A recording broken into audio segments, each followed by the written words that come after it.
Hello बच्चों, ये हमारा NCERT क्लास 10th AP का एक्सरसाइज 5.2 का रिमेनिंग क्वेश्चन इस लेक्चर में है। Question number 11 to question number 20 तक इसमें हम करेंगे। इसमें है क्या, तो इनिट टर्म से, जनरल टर्म से रिलेटेड वर्ड प्रॉब्लम है। कुछ फर्स्ट वाले लेक्चर में भी थे और बचे हुए इसमें है। चलिए देखते हैं। क्वेश्चन 11 नंबर क्या कहता है कि which term of the AP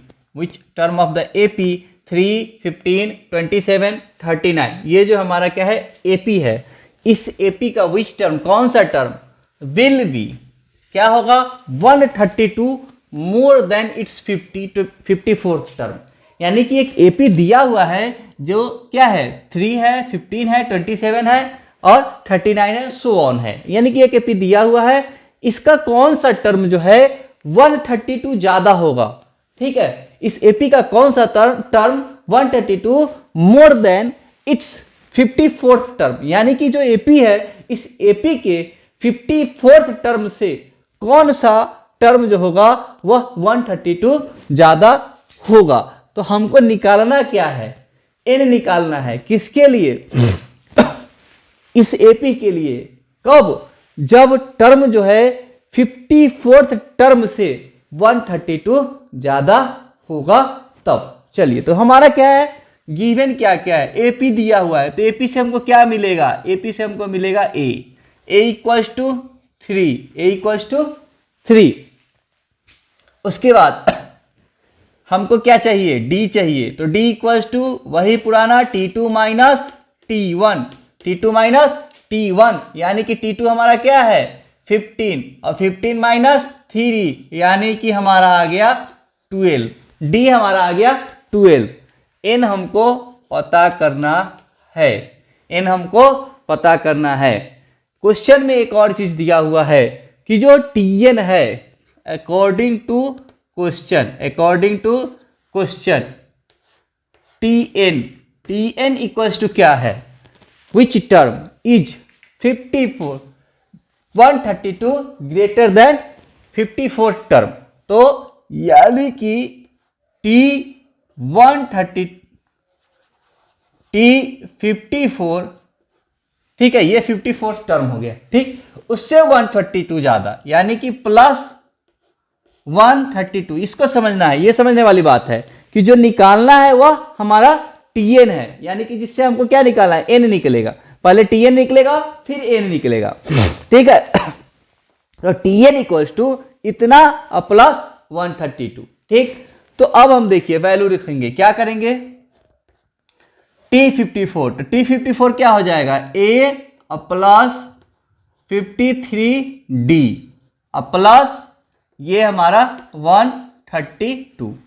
अब यहां से ए हमारा निकल चुका है, पहले ही पता है 3 प्लस 53 इंटू डी का वैल्यू क्या है 12 है, 53 इंटू 12 प्लस 132। अब 3 यहां प्लस में रह जाएगा, इस दोनों को मल्टीप्लाई करेंगे,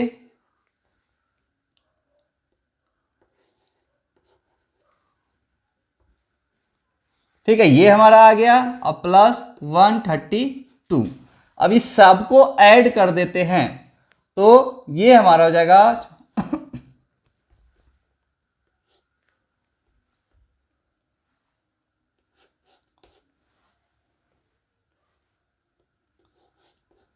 तो ये हमारा आ गया क्या, ये टीएन आ गया, एनवा टर्म आ गया, लेकिन हमको एन पता नहीं है। एन हमको पूछ रहा है कि विच टर्म, यानी कि टर्म का एन क्या है, सो हमको फाइंड करना है। तो वो हम आगे देखेंगे कि ये हमको निकल गया, कि ये टीएन निकल गया। अब देखिए एन कैसे निकालेंगे, तो फिर एन इक्वल्स टू हम वही फॉर्मूला अप्लाई करेंगे जो पहले से हमारा है कि ए, अब Tn इक्वल्स टू क्या हो गया हमारा 771। अब क्या हो गया formula, a plus n minus 1 d equals to a plus n minus 1d equals to 771। A हमारा हो गया 3 प्लस n माइनस 1 और d इक्वल्स टू हमारा क्या है 12 इक्वल्स टू 771। ये 3 प्लस में तो उधर जाएगा तो माइनस में हो जाएगा, means n minus 1 into 12 equals to 771 minus 3। n minus 1 into 12 है, तो ये 12 उधर जाएगा तो डिवाइड में हो जाएगा, और इसको माइनस करेंगे तो क्या होगा 768। ये 12 इधर मल्टीप्लाई में था, यहां आएगा तो डिवाइड में हो जाएगा, means n minus 1 equals to two 64, means n equals to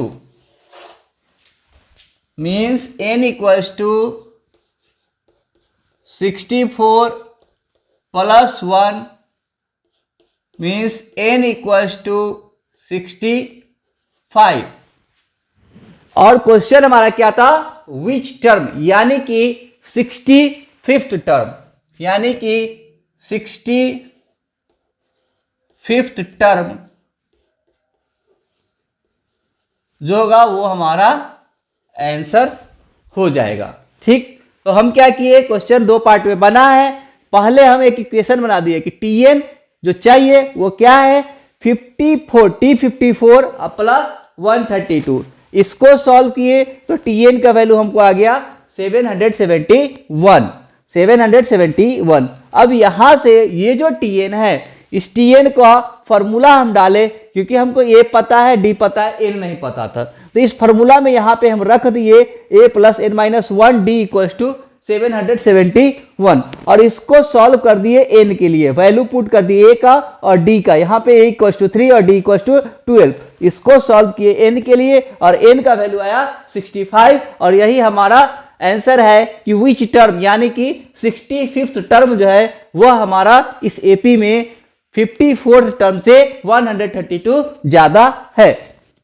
question number 12 में क्या कह रहा है कि 2 APs has same common difference, यानी कि 2 एपी दिया हुआ है जिसका कॉमन डिफरेंस सेम है। उसके बाद क्या कर रहा है कि the difference between their 100 term is 100, यानी कि दोनों का 100 टर्म के बीच का डिफरेंस 100 है। What is the difference between their 1000 term, यानी कि 2 एपी दिया हुआ है, 2 एपी है, उसका कॉमन डिफरेंस सेम है और दोनों के 100 टर्म का डिफरेंस जो है वह 100 है, तो 1000 टर्म का डिफरेंस क्या होगा। चलिए देखते हैं करना क्या क्या है। सबसे पहले क्या पता है हमको, D1 equals to D2 equals to D given है। Also T100 equals to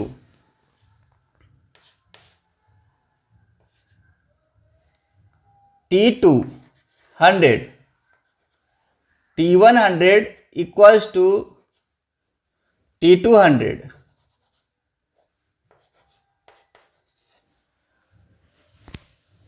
sorry T100 minus T200 equals to 100, ये हमारा गिवन है।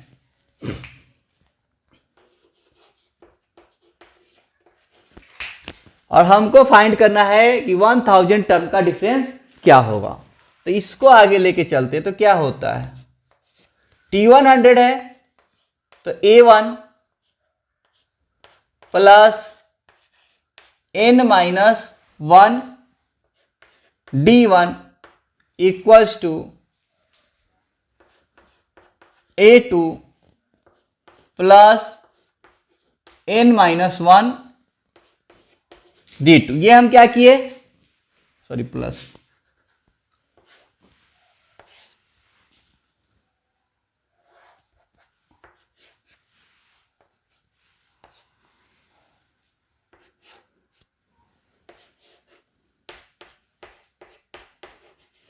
ये हम क्या किए, ये फॉर्मूला रख दिए, A1 plus n minus one D1 minus A2 plus n minus one D2 equals to 100।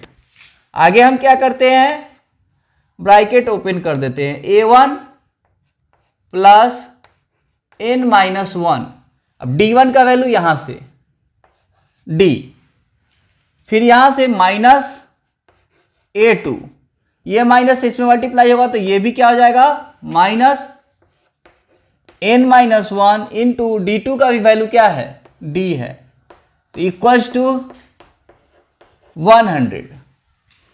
ठीक, अब यहां से क्या हो गया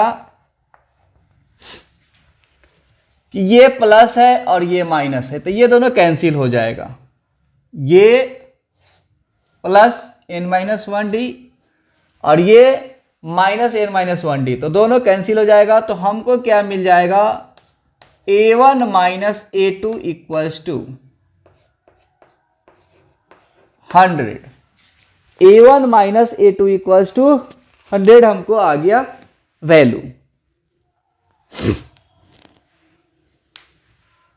अब हमको क्या करना है,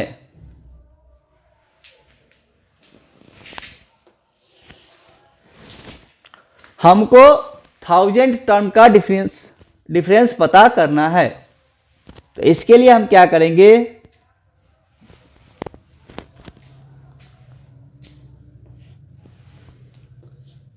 T1 1000 minus T2 1000 equals to क्या होगा,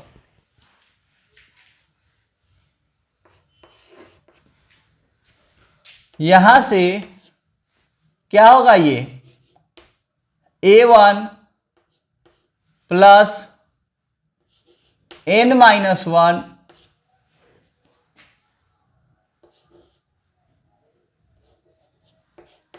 D1 माइनस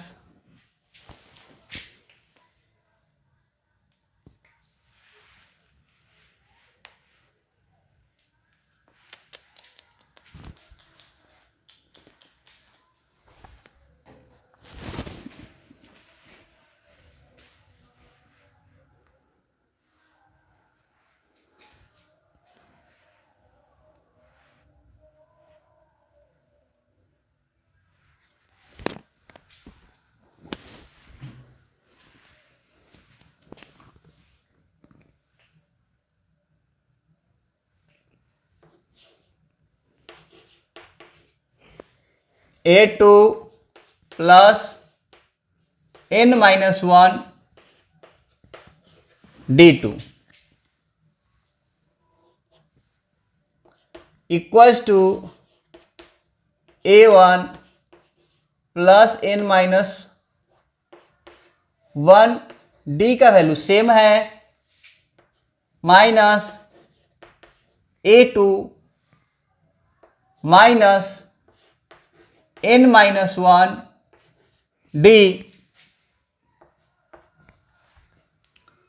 और ये पूरा टर्म प्लस में है और ये पूरा टर्म माइनस में है, तो ये फिर से कैंसिल हो जाएगा, बच जाएगा A1 minus A2, A1 minus A2, यानी कि फिर से अब इक्वेशन 1 का यूज करेंगे तो हमको क्या आएगा,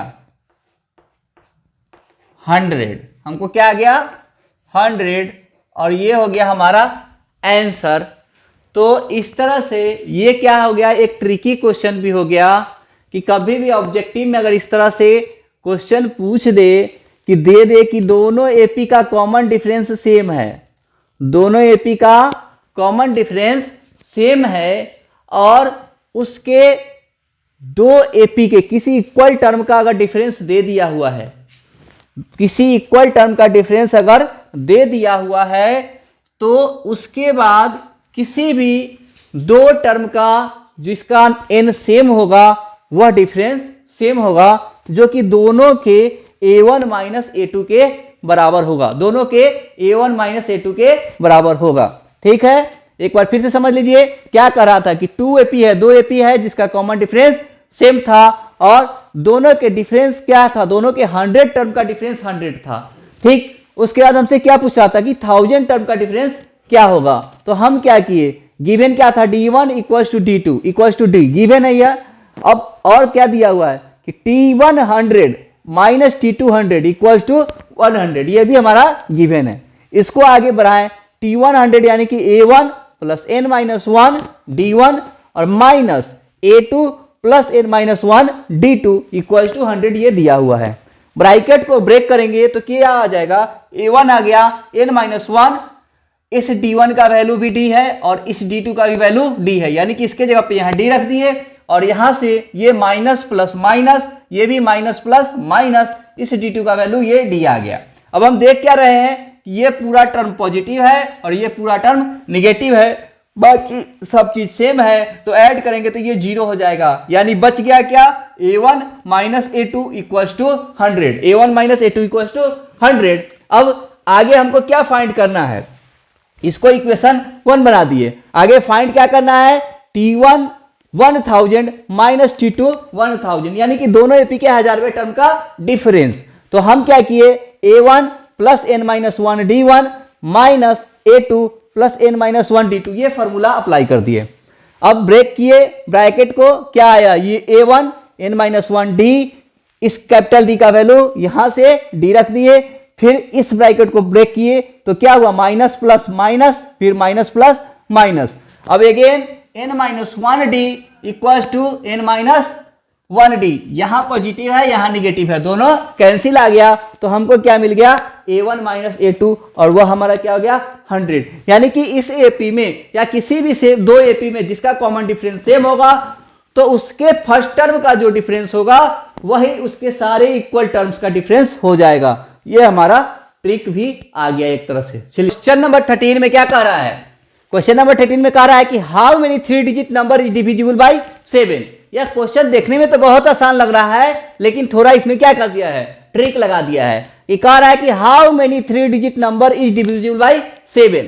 कहने का मतलब यह एक हम लोग को एपी दे दिया है जो कि सिंबॉलिक फॉर्म में दे दिया है। एपी क्या है कि 7 से डिविजिबल है, 7 से डिविजिबल है, यानी कि इस टाइप के क्वेश्चन में जितना से डिविजिबल रहेगा, जितना से डिविजिबल रहेगा वही हमारा डी हो जाएगा, जितना से डिविजिबल रहेगा वह हमारा डी हो जाएगा, यानी कि डी इक्वल्स टू 7 हो गया। उसके बाद हमको एपी फाइंड करना है, तभी तो हमको ए मिलेगा, टीएन मिलेगा और फिर एन निकलेगा। हमको क्या क्या पता नहीं है, ना ए पता है, ना टीएन पता है, ना एन पता है, डी सिर्फ पता है। क्यों? क्योंकि 7 से डिविजिबल है। इस टाइप के क्वेश्चन में जब भी देगा जितना से डिविजिबल रहेगा वही हमारा डी हो जाएगा। ठीक, तो ए निकालने के लिए फिर आगे देखते हैं कि हाउ मेनी 3 डिजिट नंबर, यानी कि नंबर कौन सा है, 3 डिजिट है, टोटल 3 डिजिट ही है एपी का हमारा। अब फर्स्ट टर्म जो 3 डिजिट भी है और 7 से डिविजिबल हो, ठीक है, फर्स्ट टर्म जो 7 से डिविजिबल भी है और 3 डिजिट का भी है वह हमारा ए हो जाएगा। तो वह क्या हो जाएगा हमारा, सबसे पहला टर्म एपी हमारा क्या होगा, देखिए, ठीक है, 16 सबसे पहला टर्म जो होगा वह हमारा क्या हो जाएगा 105। अब कहिएगा कि कैसे निकला, तो थोड़ा आपको टेबल भी याद होना चाहिए जिससे आपको पता चले। हम देखें कि 15 7 जा 105 हो जाता है और 5 से 7 अगर माइनस करते हैं तो वह क्या हो जाएगा, 2 डिजिट का नंबर होगा, 3 डिजिट का नहीं रहेगा। 105 में से 7 अगर माइनस करते हैं तो यह क्या हो जाएगा, 2 डिजिट का नंबर हो जाएगा। हमको क्वेश्चन में क्या है, 3 डिजिट का नंबर, तो ये हमारा ए हो गया। इसके बाद हम इसमें 5 ऐड करते चले जाएंगे, 7 ऐड करते चले जाएंगे, तो 112 119। अब ये जाएगा कहां तक, हमारा लास्ट टर्म क्या हो जाएगा, 3 डिजिट का होना चाहिए और 7 से डिविजिबल होना चाहिए, 3 डिजिट का होना चाहिए, 7 से डिविजिबल होना चाहिए। तो 3 डिजिट का सबसे बड़ा नंबर क्या है, 999। इसको क्या करेंगे, रफ में ये काम करेंगे, 7 से डिवाइड करेंगे, 7 1 जा 7, 2 9 28,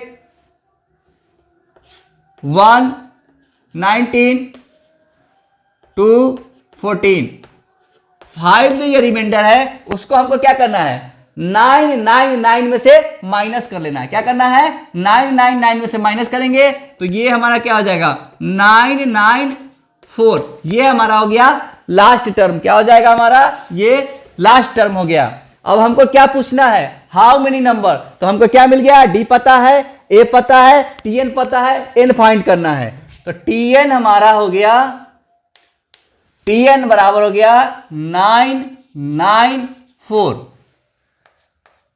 और a plus n minus 1d equal to 994 और a की जगह पे हमारा क्या है 105 प्लस n पता नहीं है और d हमारा कितना है 7 है 994। इसको सॉल्व करते जाएंगे। इस तरह का क्वेश्चन आप लोग से पहले बनवाए हैं।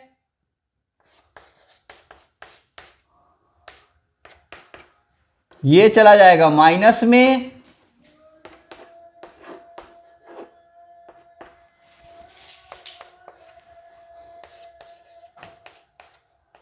n minus 1 7 equal to minus करेंगे 9 8 8 हो गया और n minus 1 equal to 8 8 9 upon 7 means n minus 1 equal to इसको डिवाइड करेंगे तो 7 1 जा 7, 7 2 जा 14 और 7 7 जा 49। तो यहां से n इक्वल टू 127 प्लस 1 और n इक्वल टू 128। तो ये हमारा क्वेश्चन हो गया सॉल्व। इस तरह का क्वेश्चन ऐसे हम सॉल्व करेंगे। ठीक है। क्वेश्चन नंबर 14 में क्या कहता है how many multiples of 4 lies between 10 and 250। मतलब कि 10 और 250 के बीच में 4 का कितना मल्टीपल है। ये भी क्वेश्चन लगभग पिछले वाले क्वेश्चन के टाइप की तरह है, थोड़ा सा इसमें डिफरेंस है। तो हमको क्या पता है पहले मल्टीपल या डिविजिबल इस टाइप का कुछ भी बात होगा तो क्या हो जाएगा वो हमारा d हो गया, यानी कि d इक्वल्स टू 4। अब a हमको पता नहीं है, ap हमको पता करना है। तो ap कैसे पता चलेगा तो 4 का मल्टीपल 10 और 250 के बीच में, यानी कि 10 से बड़ा 4 का मल्टीपल क्या है 10 से बड़ा 4 का मल्टीपल हमको पता है 12। फिर इसमें ऐड क्या करते चले जाएंगे 4 यानी कि 16 20 और ये चला जाएगा आगे तक जाएगा। कहां तक जाएगा ये 250 है, 250 से जस्ट छोटा और 4 से डिविजिबल। तो क्या करेंगे फिर रफ वर्क करेंगे, 4 से डिवाइड करेंगे 250 को डिवाइड करेंगे 6 टाइम्स में 1 आया 10 आ गया 2 8। ये जो रिमाइंडर है रिमाइंडर को माइनस करेंगे किससे 250 से, 250 माइनस 2 तो ये हमारा आ गया 248। ये हमारा क्या हो गया रफ वर्क हो गया और ये क्या हो गया लास्ट टर्म हो गया 258, यानी कि हमारा ये क्या हो गया टीएन हो गया। तो टीएन पता है, बाकी सब चीज पहले की तरह टीएन पता है 248 और हाउ मेनी यानी कि एन पता करना है। तो ए प्लस एन माइनस 1 डी, पहले की तरह पुराना फॉर्मूला फटाफट ए का वैल्यू हमारा क्या हो गया 12 प्लस एन माइनस 1 डी हमारा 4 है 248। सॉल्व करेंगे आंसर आ जाएगा n माइनस 1 इंटू 4, ये 12 प्लस में था तो उधर गया तो क्या हो गया माइनस में आ जाएगा 248 माइनस 12, यानी कि n माइनस 1 इंटू 4 है यहाँ पे, ये माइनस हो जाएगा 236। इसको हम क्या करेंगे n minus 1 equals to 236 upon 4 आगे बढ़ाएंगे n माइनस 1 इक्वल टू 236/4, यानी कि 5 और 9। यहां से n इक्वल्स टू क्या हो जाएगा 59 प्लस 1, और यहां से n इक्वल्स टू 60, यानी कि number of terms equals to 60। ये हो जाएगा हमारा आंसर। क्वेश्चन नंबर 15 में क्या कर रहा है कि for what value of n are the values of nth term of the two APs this and this equal. कहने का मतलब है कि n के for what value of n की किस वैल्यू के लिए are the values of nth term, ठीक है, are the values of nth term, values हो गया यानी कि एक से ज्यादा वैल्यू है किसका nth टर्म, किसका ऑफ द टू एपी, यानी कि दो एपी जो दिया हुआ इस दोनों एपी के लिए n के किस वैल्यू के लिए दोनों का nth टर्म इक्वल है, nth टर्म हमारा दोनों का इक्वल है, ये क्वेश्चन में कह रहा है। हमको पता क्या क्या है, a1 equals to 63, a2 equals to 3, d1 equals to 65 minus 63 यानी कि 2, d2 इक्वल्स टू 10 माइनस 3 यानी कि 7। अब क्वेश्चन में क्या कर रहा है कि n के किस वैल्यू के लिए दोनों इक्वल है, यानी कि according to question tn1 equals to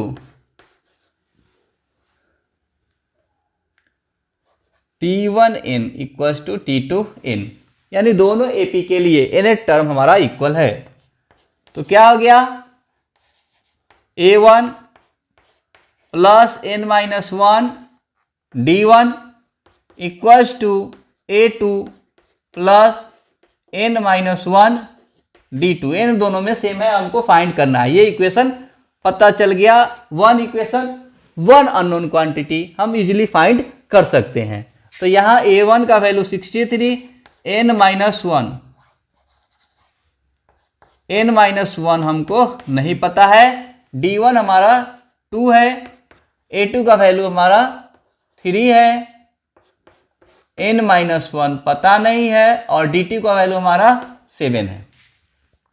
solve करेंगे 63 plus 2n minus 2 equals to क्या हो जाएगा 3 प्लस 7n माइनस 7।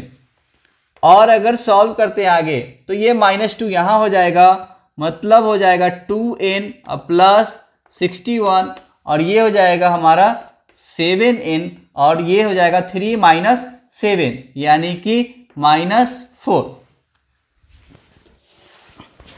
इसको आगे सॉल्व करेंगे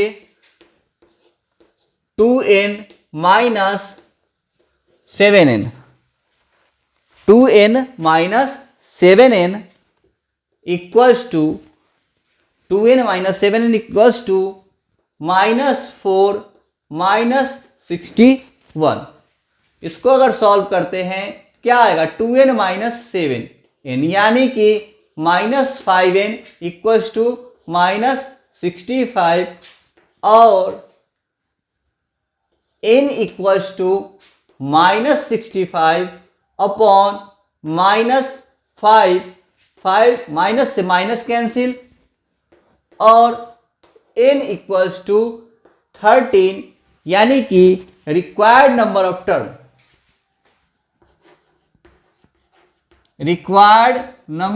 टर्म, इक्वल्स टू 13। आंसर ये हमारा हो गया। क्वेश्चन नंबर 16 में क्या कर रहा है, determine the AP which third term is 16 and seventh term exceeds the fifth term by 12। हमको एपी फाइंड करना है जिसका थर्ड टर्म दिया हुआ है 16, एपी फाइंड करना है जिसका थर्ड टर्म 16 दे दिया है, टी थर्ड इक्वल्स टू 16, यानी कि a plus 2d equals to 16, equation 1। Again क्या कर रहा है कि and seventh term exceeds the fifth term by 12। Seventh term 7th term exceeds the 15 term, यानी कि T5 कितना बाय 12, तो T5 प्लस 12 और A plus 6D equals to A plus 4D plus 12।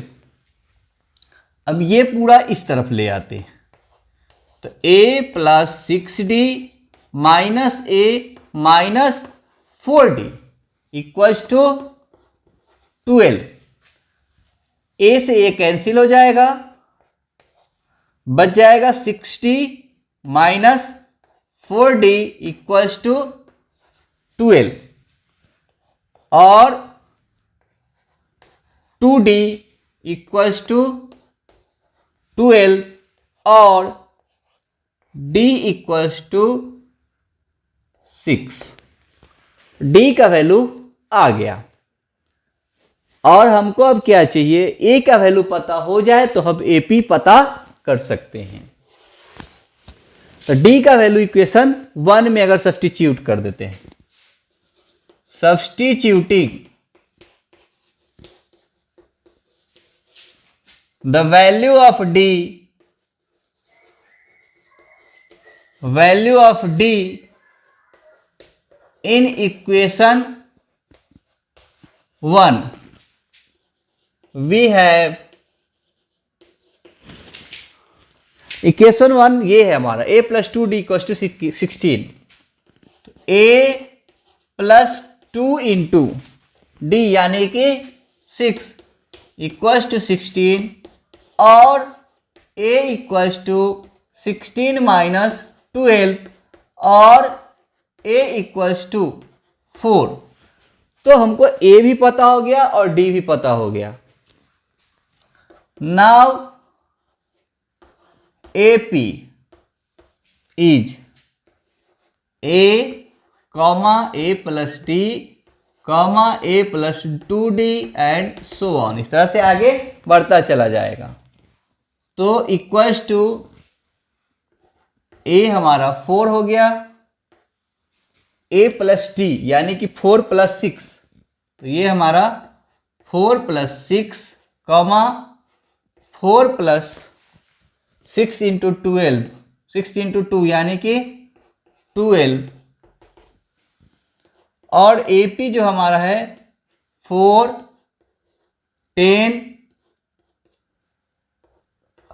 16 and so on, ये हमारा required AP हो गया। Question number 17 में क्या करा कि find the 28th term from the last of the AP 3, 8, 13 and last term क्या है 253, यानी कि लास्ट से हमको 28th टर्म चाहिए, लास्ट से हमको 28th टर्म चाहिए। तो थोड़ा सा घुमा दिया है क्वेश्चन, इसको हम लोग ट्रिक लगा के करते हैं, ऐसे समझते हैं।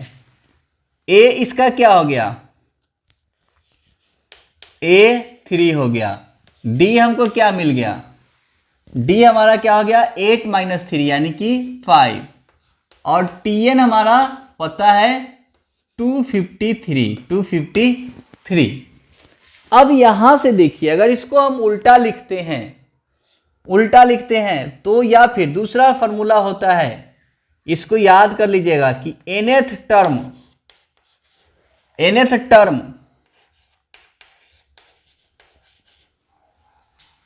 फ्रॉम द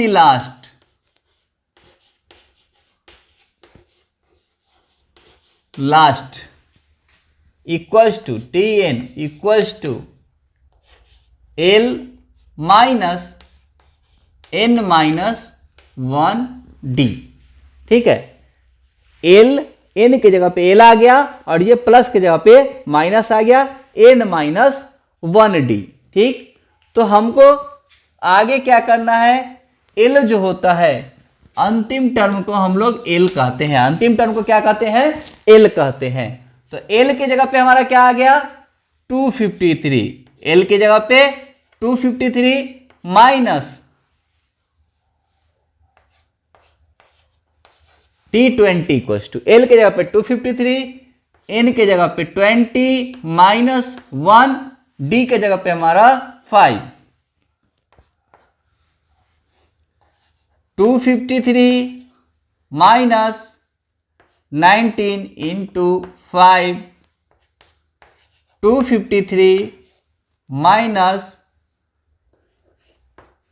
ये और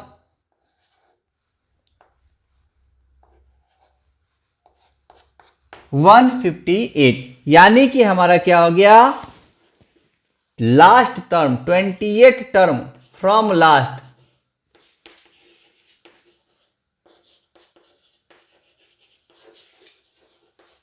ये जो हमारा हो गया कितना आ गया 158, यही हमारा आंसर हो गया। देखिए एक बार फिर से समझिए कि हमको क्या कहा था क्वेश्चन में, find the 28 term from the last of the AP. AP given है, उसके लास्ट से 28 टर्म पता करना था। तो ए पता है 3, डी पता है 5 और टीएन पता है 253। टीएन यानी कि लास्ट टर्म दिया हुआ है जिसको हम लोग एल कहते हैं, और हमको लास्ट से 28 टर्म यानी कि 20वां टर्म लास्ट से फाइंड करना था। तो उसके लिए हम लोगों ने एक फार्मूला यूज किया, ये फार्मूला यूज किया जो आप लोग को याद रखना है, ये आप लोग को याद रखना है कि nth term from the last, nth term from the last यानी कि Tn equals to L minus जो प्लस है, अब चूंकि लास्ट से आ रहे हैं तो D हमारा क्या हो जाएगा, घटते चला जाएगा, तो इसलिए क्या किए प्लस के जगह पे minus n minus 1 into D. अब आगे वैल्यू सब्सटीट्यूट कर दिए कि T20 चाहिए, L के जगह पे 253 जो हमारा अंतिम टर्म दिया हुआ है, और माइनस n के जगह पे 20 और माइनस 1 इंटू डी 5। इसको सॉल्व किए 158 आंसर हमारा आ गया, और ये हमारा 28 टर्म फ्रॉम लास्ट हो गया, यही हमारा रिक्वायर्ड आंसर है। क्वेश्चन नंबर 18 में क्या है कि the sum of 4th and 8th term of an AP is 24 and the sum of 6th and 10th term of is 44, find the first 3 term of the AP. यानी कि हमारा question में क्या दे रहा है कि T4 plus T8 equals to 24 और A plus 3D plus A plus 7D equals to 24 दिया हुआ है। इसको और आगे बढ़ाते हैं तो 2A plus 10D equals to हमारा 24 दिया हुआ है। इसको बना देंगे इक्वेशन 1।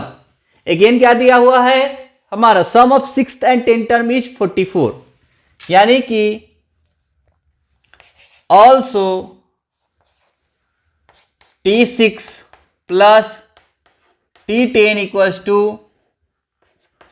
44 और A plus 5D plus A plus 9D equals to 44 और A plus A 2A 5D 9D यानी कि 14D इक्वल्स टू 44। इसको इक्वेशन 2 बना दिए।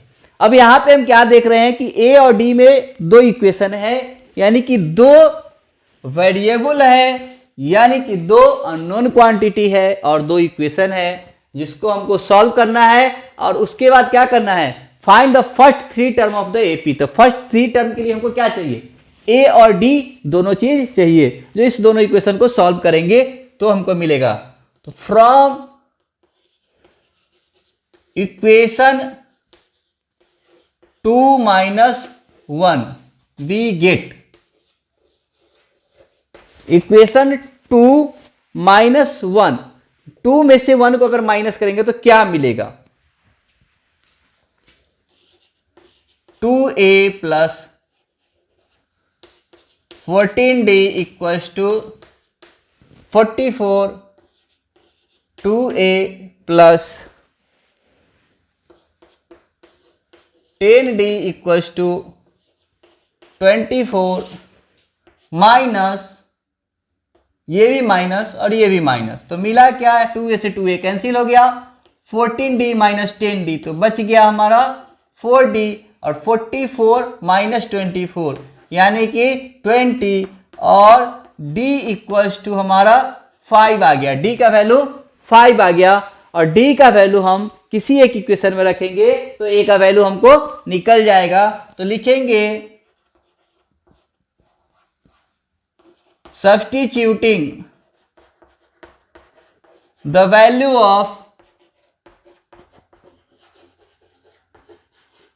Of D in equation 1 we get. अब देखिए इस d का वैल्यू हम इक्वेशन 1 में रखते हैं। इक्वेशन 1 क्या है? 2a + 10d = 24 यानी कि 2a +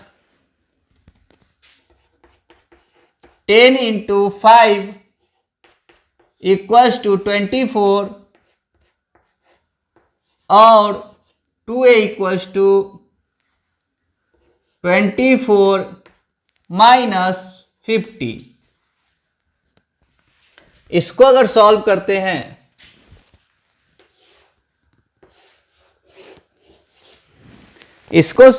हैं तो क्या मिल रहा है हमको?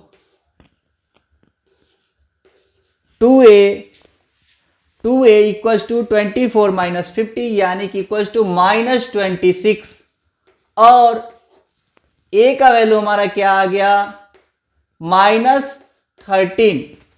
तो a और d हमको दोनों मिल गया और a और d दोनों में मिल गया तो क्या हो जाएगा? AP हमारा हो जाएगा, AP का थर्ड 3 टर्म लिखना था तो a, a + d, a + 2d। तो a हमारा क्या है?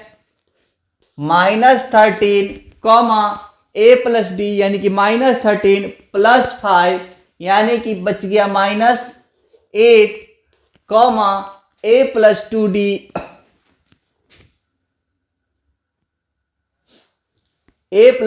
-13 और +2d यानी कि 10 यानी कि -3। तो यही हमारा क्या हो गया?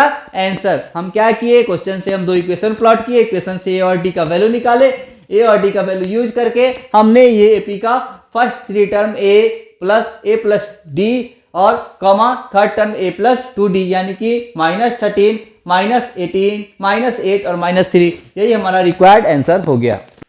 क्वेश्चन नंबर 19 क्या कर रहा है कि Subba Rao started work in 1995। ठीक है, 1995 में सुब्बा राव काम करना स्टार्ट कर दिया। क्या? कैसे? एट एन एनुअल सैलरी यानी कि उसका एनुअल सैलरी, वार्षिक सैलरी जो था ₹5000 था, ₹5000 यानी कि स्टार्ट किया हमारा ₹5000 पे। मीन्स हमारा क्या हो गया? A = 5000, A = ₹5000। उसके बाद and receive an increment of ₹200 each year यानी कि हर एक साल 200 का इंक्रीमेंट मिल रहा है। इंक्रीमेंट यानी कि एडिशन यानी कि डिफरेंस, कॉमन डिफरेंस जो कि किसके बराबर है? डी के बराबर है यानी कि ₹200। डी हमारा ₹200 हो गया। In which year did his income reach ₹7000 यानी कि हमको दिया हुआ क्या है? TN = ₹7000 दे दिया है और हमको पता क्या करना है? N हमको नहीं पता है, N = मालूम नहीं, N हमको फाइंड करना है। तो फिर वही पुराना formula TN = A + N - TN = ₹7000 और A + N - 1 × D = ₹7000 और A = हमारा है ₹5000। N - 1 पता नहीं है, प्लस का साइन यहाँ रहेगा और D हमारा ₹200 है यानी कि 200 = ₹7000। अब यहाँ पे N - 1 × 200 = ₹7000 - 5000 और n-1 into 200 equals to rupees 2000 और n-1 equals to rupees 2000 upon rupees 200। Rupees से रुपीज कैंसिल हो जाएगा और n-1, अब इसको डिवाइड करेंगे तो हमारा क्या आ गया, n-1 इक्वल्स टू 10 आ गया और यहां से n इक्वल्स टू 10 + 1 और n इक्वल्स टू 11, यानी कि रिक्वायर्ड नंबर ऑफ ईयर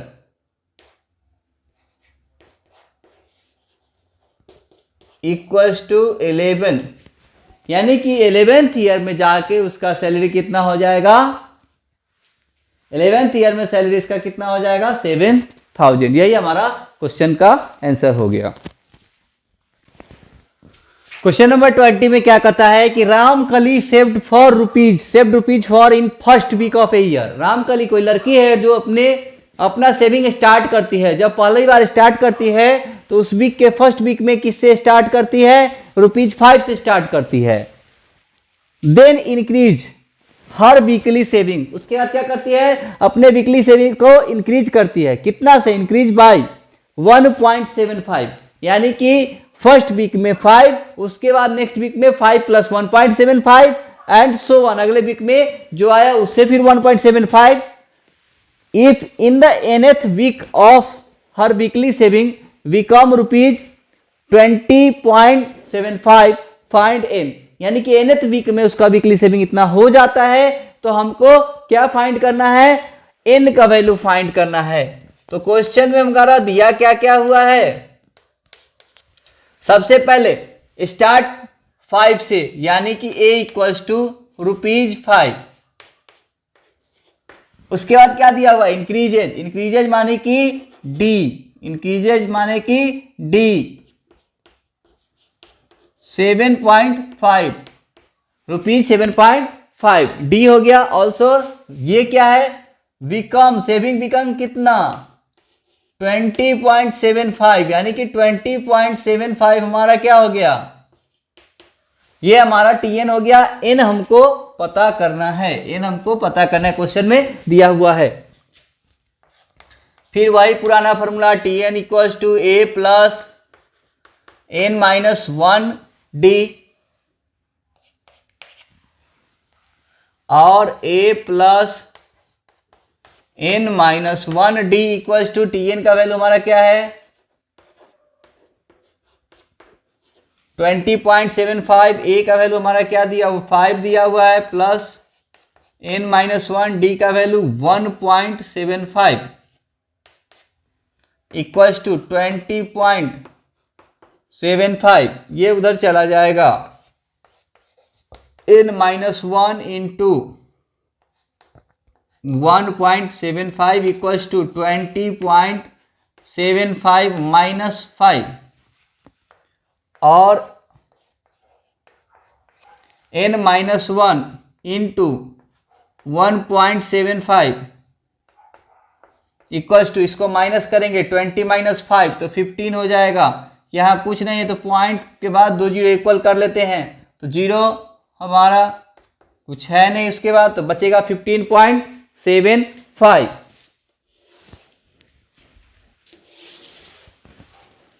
अब 15.75 है तो यहां से फिर से n का वैल्यू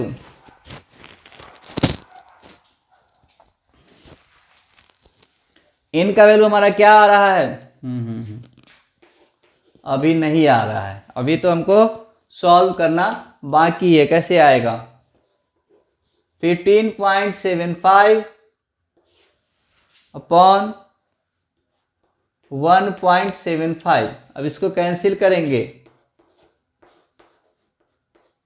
n-1 इक्वल्स टू, इसको कट करेंगे, डेसिमल से डेसिमल कट जाएगा, कटने के बाद हमारा क्या आएगा, पहले तो डेसिमल से डेसिमल उड़ा दिए, इसको कट किए तो एक बार में 25 से कट जाएगा, ठीक है, तो 25 सत्ते 175, 25 छक्का 150, बच गया 7, 75, 7 से कट जाएगा 9 बार में, 7 9 63, यानी कि n-1 इक्वल्स टू 9 और n इक्वल्स टू 9 + 1 और n equals two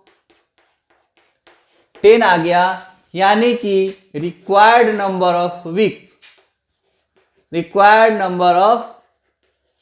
week equals to हमारा हो गया 10, यानी कि 10th वीक में जाके इसका सेविंग जो है ₹20.75 हो गया।